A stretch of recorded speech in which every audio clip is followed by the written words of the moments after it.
All right, Alex Marlow here, editor-in-chief of Breitbart News at the Turning Point USA Student Action Summit 2020 with Congresswoman-elect Lauren Boebert. Congresswoman-elect, great to see you. Wonderful to be here. Thank you so much. So you just gave a terrific speech and you were talking about the class of young, typically first-term conservative women elected on the Republican side. Yes. Super exciting, everyone well-spoken, everyone fighters. That seems to be the big thing. Isn't that amazing? There's something brewing in America right now for fighters to step up. Yes. And I believe especially these women, we've been watching 4 other women for a couple of years, and we all decided they don't represent me. They don't represent the country that I know and love. They don't represent the country that I'm going to send my children out into.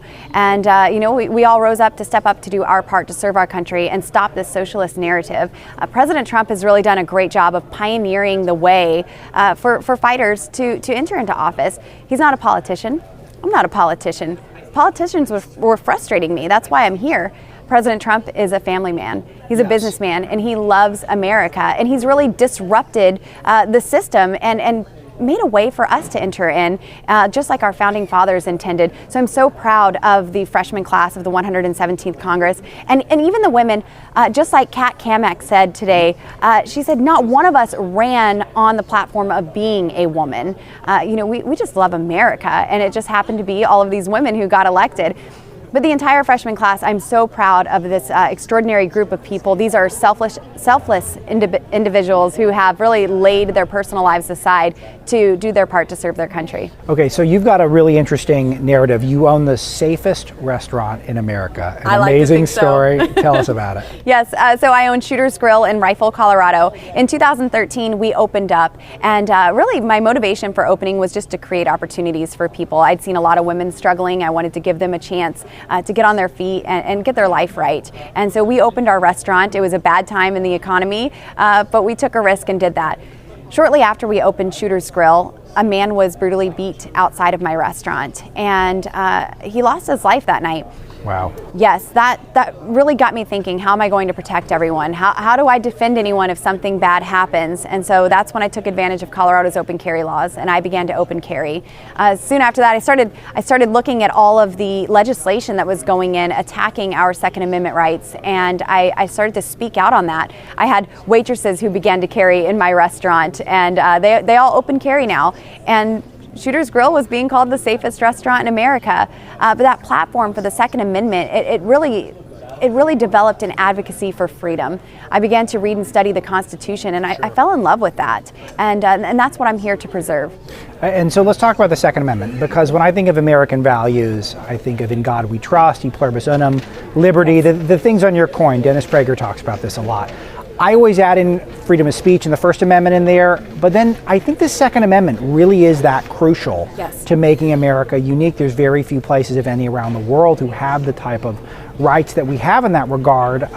This is one of your major causes. Talk to us about it. Absolutely. Well, the Second Amendment is really what ensures that we remain free. Any government that has stripped their citizens the rights to keep and bear arms soon took over, and they turned into communist countries. I mean, it's really bad for the people. Millions of people have died, and this is our check on government. The Second Amendment has nothing to do with hunting, unless you're talking about hunting tyrants, maybe. Right. But this really is our check on government, because we, the people, we have the power, and we give government power.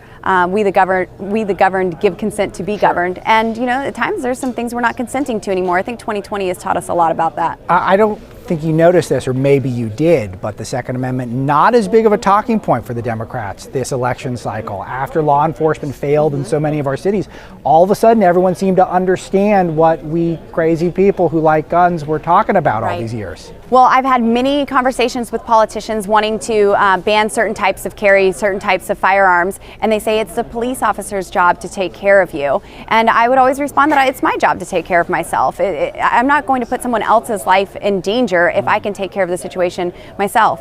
And then this year has shown us that they're quick to take away even the police officers that they say it's their job to protect us.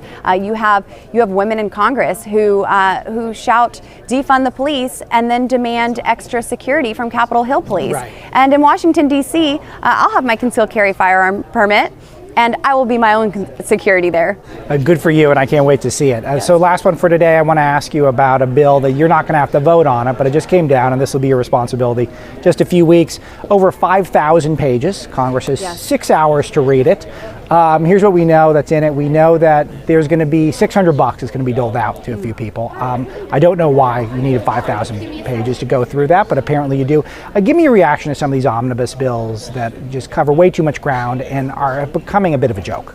This is why so many people are frustrated with government. They don't trust government, and it's because of stuff like this. 5,000-page bills with just a few hours to read it. This is ridiculous. $600 for the people. Businesses have been shut down. We have all of these tyrannical people who are in office who are shutting down their communities, their states, and then they're not even adhering to their own orders. We're starting to see this. Rules are for thee, but not for me. And this is exactly what's frustrating with government. We need to get more average people in office, get rid of these career politicians that make it all about themselves, or it's never going to change. We need single issue bills.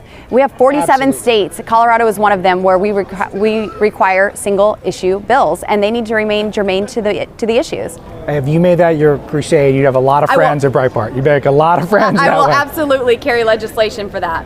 Congresswoman-elect Lauren Boebert, thank you so much from Colorado. Thank you. And thanks for everyone for watching.